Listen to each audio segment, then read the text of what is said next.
On the Ides of March in 44 BCE, Julius Caesar, one of Rome's most powerful and influential leaders, was assassinated by his fellow senators. But his story didn't end with his death. In fact, Caesar's legacy took an unexpected turn, one that even his enemies couldn't have predicted. Within months, Caesar went from being a dictator to a deity, worshipped by the Roman people and officially recognized as a god by the Roman state. This transformation wasn't just a religious act, it was a significant political statement that reshaped Roman leadership and influenced the course of Roman history for centuries. After Caesar's assassination, Rome was thrown into chaos. His assassins had hoped to restore the Republic, but they underestimated the loyalty Caesar had built among the Roman people. Soon after his death, public opinion turned against his killers, and the streets of Rome were filled with citizens mourning their fallen leader. The first sign of Caesar's transformation from a political figure to a religious symbol came during his funeral. Caesar's body was placed on display, and his close ally, Mark Antony, delivered a stirring eulogy that moved the crowd to a frenzy. It was at this moment that a comet appeared in the sky, a celestial event that was interpreted as proof that Caesar's soul had ascended to the heavens. This comet, known as the Sidus Julium or Julian star, became the foundation for the belief that Caesar had become a god. In the months that followed, a cult devoted to the divine Julius began to take shape. Caesar's adopted son and heir, Octavian, later known as Augustus, used this growing belief in Caesar's divinity to secure his own power. Octavian declared that Caesar had been deified, and in 42 BCE, the Roman Senate officially recognized Caesar as a god, making him the first Roman to be posthumously deified. Temples were built in his honor, and the cult of the Divus Julius, the divine Julius, became a central part of Roman religious life. Caesar's deification had profound political consequences. For Octavian, it wasn't just about honoring his father's memory, it was about claiming divine legitimacy for himself.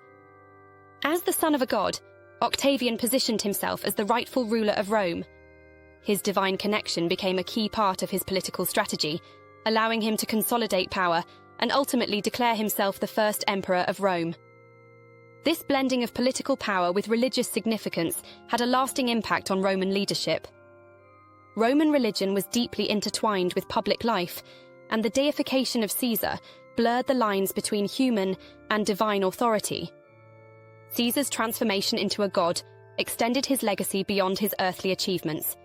He became a symbol of divine power that future rulers could invoke to justify their own authority. For the Roman people, Caesar's deification felt like a natural progression. Throughout his life, Caesar had cultivated a larger-than-life image, portraying himself as a military hero and a champion of the common people. His deification formalized what many Romans already believed, that Caesar was more than just a man. He was a figure of divine significance whose influence reached beyond the grave. One of the most visible signs of Caesar's deification was the construction of the Temple of Caesar in the Roman Forum, completed by Octavian in 29 BCE. The temple became the central site for the worship of the divine Julius, featuring a statue of Caesar with a comet above his head, symbolizing his divine ascension. Romans would offer sacrifices and prayers at the temple, and the cult of Caesar became an integral part of the Roman state religion. Public worship of Caesar wasn't limited to the temple. Festivals were held in his honor, and coins were minted bearing his image with the inscription Divus Julius. The Julian star, representing his deification, became a powerful symbol used to reinforce the belief that Caesar's legacy continued, not only in the political realm, but also in the spiritual world. Caesar's deification set a precedent that would be followed by many future Roman emperors.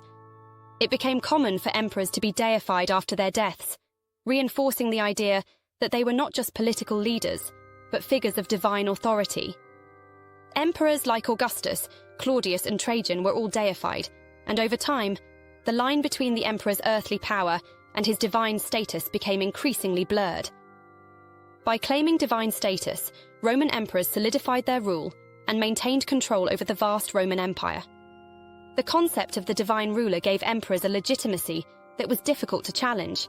After all, who could oppose a god? The political and religious authority of the emperor became one and the same, with the emperor seen as a living embodiment of divine power. Caesar's deification also had long-lasting cultural effects. As the first Roman to be officially deified, Caesar's legacy as Divus Julius became a model for how future emperors would be remembered and worshipped. The cult of Caesar represented the merging of politics and religion in a way that shaped the future of Roman leadership, creating the divine emperor model that would last until the fall of the Roman Empire. The deification of Julius Caesar marked a turning point in Roman history.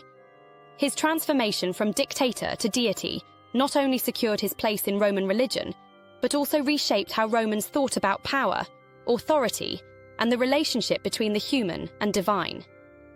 By becoming a god, Caesar's influence extended far beyond his lifetime, setting the stage for a new era of divine emperors who would rule Rome in his image.